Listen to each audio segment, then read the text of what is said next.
네, 오늘 성경 말씀 보시겠습니다. 사도행전 2장 33절입니다. 하나님이 오른손으로 예수를 높이심에 그가 약속하신 성령을 아버지께 받아서 너희가 보고 듣는 이것을 부어 주셨느니라. 네, 오늘 하나님 보좌 우편에 앉으신 하나님 우편에 앉으신 제목으로 말씀 증거하겠습니다. 오늘은 하이델베르 요리문답 50번부터 52번 보도록 하겠습니다. 요리문답은 지금 사도신경의 교훈들을 보고 있습니다. 오늘 우리가 볼 교훈은 그리스도께서 하나님 우편에 앉아 계신다는 것과 거기로부터 재림하신다는 교훈을 볼 것입니다. 하나씩 은혜를 나누고자 합니다. 먼저 50번 응답 보시면요. 하나님 우편에 앉아 계시며 라는 말이 왜 더 붙여졌습니까? 그리스도는 거기에서 자신을 그의 교회의 머리로 나타내기 위해서 하늘로 오르셨으며 성부께서는 그를 통하여 만물을 다스리십니다. 사도신경 보면 우리는 그리스도께서 하나님 우편에 앉아 계신다 이렇게 고백하잖아요. 하나님 보좌 우편에 적이 있습니다. 제가 초신자 때 의문 중에 하나가 뭐였냐면, 왜 하나님에게는 우편만 있을까? 왜 왼편은 없을까? 였습니다. 그리스도는 하나님 우편에 앉아 계시다면, 성령님은 왜 하나님 왼편에 앉아 계신다? 이런 말씀이 없을까? 왜 보좌 오른편만 있고 왼편은 없는가? 였습니다. 성경 말씀을 이렇게 생각해야 되죠. 성경은 하나님 말씀인데, 그, 우리가, 인간이, 이성적인 피조물들이 알아들을 만한 것들을 그 당시 세상에 있는 역사, 문화, 상식을 얼마든지 차용하여 말씀하셨다는 것입니다. 즉, 하나님 우편, 이 우편, 오른쪽, 이런 개념 용어도 그 당시 사람들이 알아들을 만한 문화, 상식들을 사용하신 거죠. 먼저 문자적으로 상식적으로 생각하면 천국에는 보좌, 의자 이게 있을 필요가 없죠. 왜냐하면 성부 하나님이 영으로 계셔서 보좌, 의자라는 제한된 장소와 자리에 앉으시거나 거기 머무실 이유가 없으시잖아요. 그죠?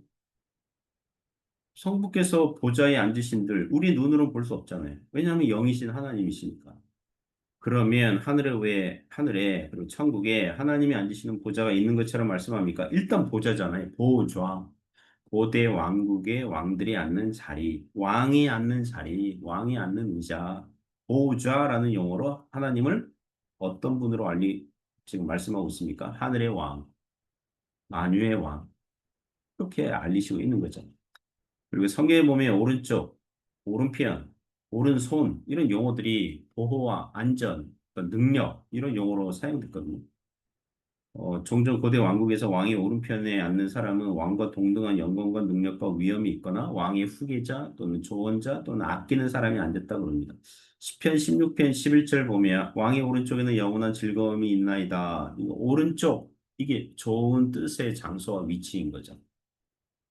시편 45편 9절 보면 왕이 가장 아끼는 왕후가 왕의 오른쪽에 서도다. 이렇게 오른쪽 이 좋은 뜻이죠.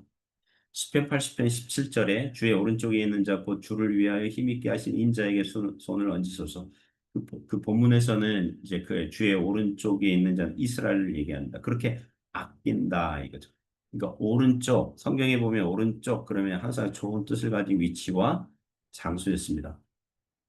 그러므로 그리스도께서 하나님 우편에 앉아 계시다. 이것은 그리스도께서 성부 하나님과 동등한 영광과 능력과 위엄과 존귀함을 가지고 계신 왕이라고 말씀하고 싶어 하는 거죠.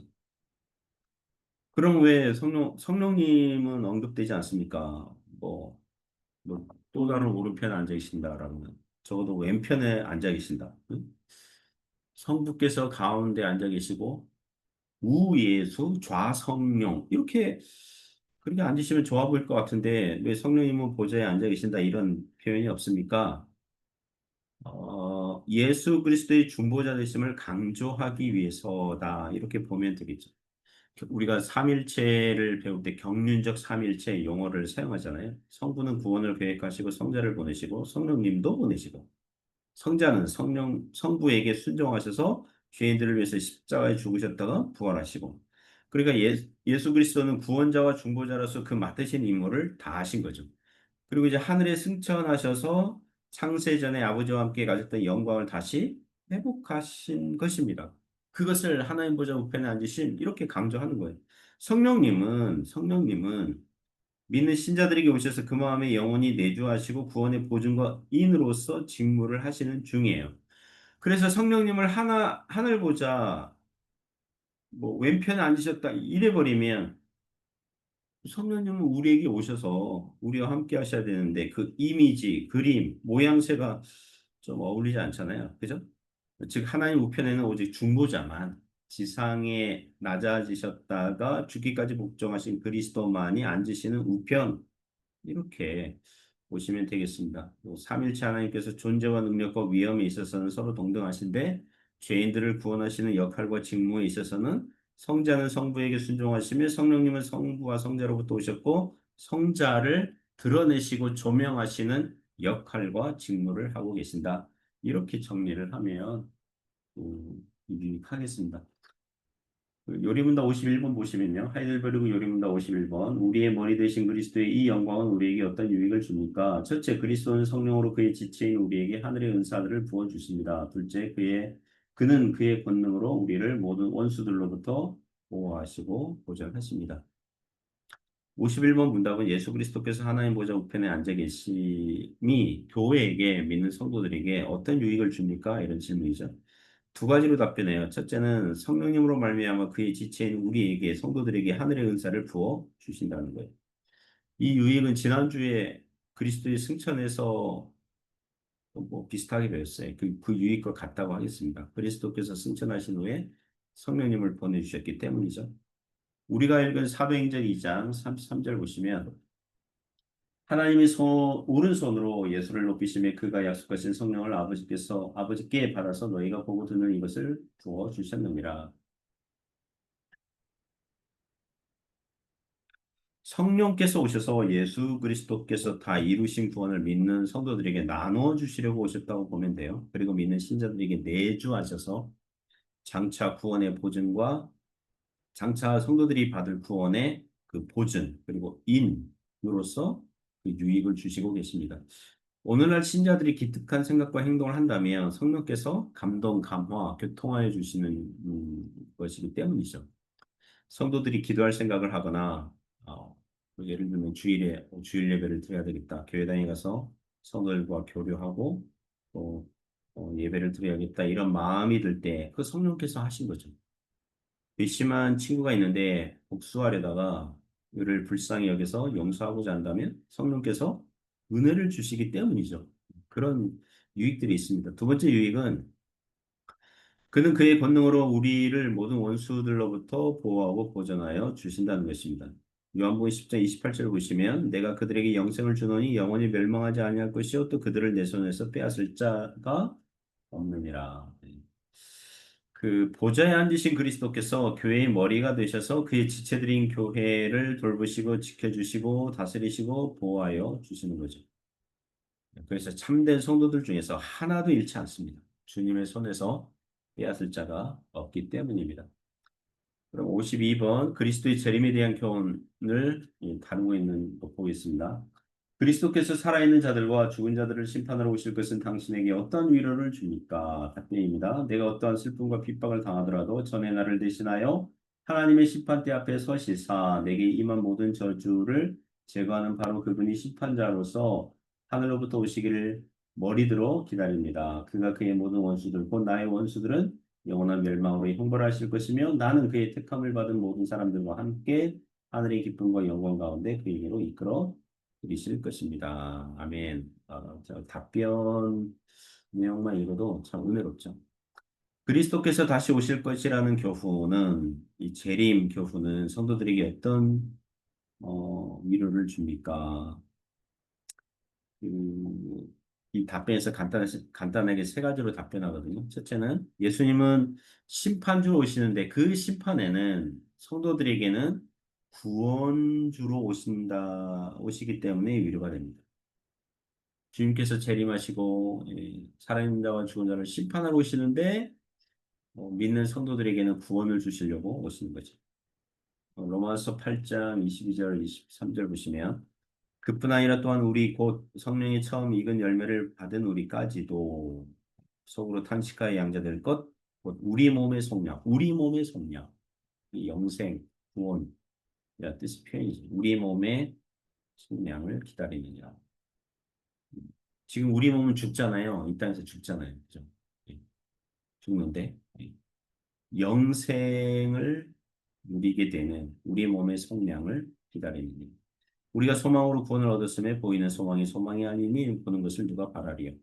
주님께서 다시 오시는 날 믿는 성도들의 최종 몸의 속량, 그 영생을 기다리니까 재림을 기다리는 거죠. 사모하는 거죠. 우리는 이미 구원받았지만 아직 구원을 받은 것에 대한 이 최종적이고 완전한 이 은혜와 혜택들이 이 땅에서는 온전히 성취될 수 없거든요. 온전히 누릴 수 없어요. 그래서 주님 다시 오실 때 새하늘과 새 땅이 펼쳐지는 영생의 삶이 될 줄 믿습니다. 두 번째는 모든 원수들은 멸망받기 때문에 위로가 되는 거죠. 마태복음 25장 그리고 데살로니가후서 1장 내용들 보면 그리스도께서 오셔서 모든 사람들을 양과 염소로 나누시고 염소들에게는 최종적이고 영원한 형벌을 명하시는 그런 내용들이 나와요. 이 땅에서는 모든 원수들, 곧 하나님을 거역하고 말씀을 무시하며 타락한 본성대로 살아간 사람들이 제대로 된 처벌과 형벌을 온전하게는 받지 않을 수 있어요. 법을 잘 아는 사람들이요. 미꾸라지처럼 법망을 잘 피해가요. 그래서 법꾸라지 뭐 이런 용어들이 있더라고요. 이 땅은 모순과 불합리한 일들처럼 보이는 일들이 쌓여 있어요. 지금 요새 한국에서 특검이 세 개가 한꺼번에 움직이고 있지 않습니까? 근데 이 뉴스를 보니까 이미 증거인멸을 했거나 자신에게 불리한 증거들을 미리 치워두었기 때문에 아마 제대로 된 사회적인 처벌을 받는 사람들의 숫자는 적을 것 같아요. 예, 처벌을 받더라도 형벌이 줄어들 수 있겠죠. 그죠? 사회법도 이런데, 예, 사회법도 이러잖아요. 그러나 영적이고 도덕적인 하나님의 법을 어긴 자들, 예를 들면 하나님이 없다고 주장하는 무신론자들이 세상에서 공부를 많이 해서 박사학위를 받으면 인류 문명 발전에 무슨 발명을 하거나 법칙을 발견하면 노벨상을 주고 많은 사람들로부터 존경을 받죠. 하나님 믿지 않는다 그래서 이 땅에서 사회적인 처벌을 하진 않거든요. 우리나라는 종교의 자유가 있기 때문에 이단 교주가 발생하여도 그들이 많은 사람들을 지옥으로 끌고 가고 있어도 사회적 처벌이 안 되죠.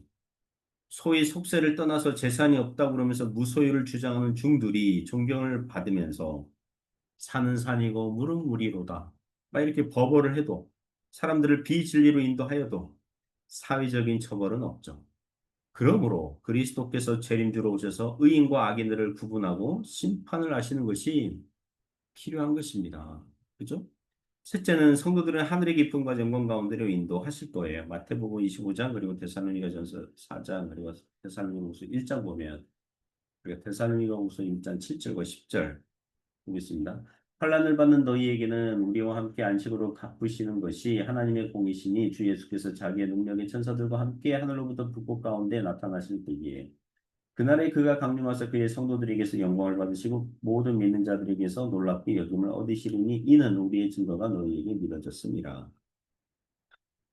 그리스도께서 다시 오셔서 믿는 성도들을 영원한 안식으로 인도하실 줄 믿습니다. 그러니 지금은 현실에서는 어떻게 해야 돼요?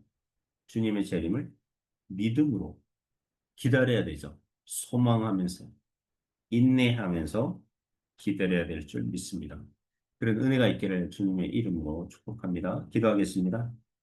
하나님 아버지, 예수 그리스도께서 보좌 우편에 앉으셔서 교회의 머리가 되셔서 우리를 보호하시고 지켜주시고 지금도 만유를 통치하시고 다스리시고 계심을 믿습니다. 거기로부터 살아있는 자와 죽은 자를 심판하러 오실 것을 또 믿고 기다리고 있습니다. 그렇게 재림신앙, 주님 다시 오실 것을 사모하며 기다리는 그런 심령과 믿음으로 살아갈 수 있도록 붙잡아 주옵소서. 예수님 이름으로 기도드립니다. 아멘. 우리 주기도문 하심으로 아침 경건에 치도록 하겠습니다. 하늘에 계신 우리의 아버지여, 이름이 거룩히 여김을 받으시오며 나라가 임하시오며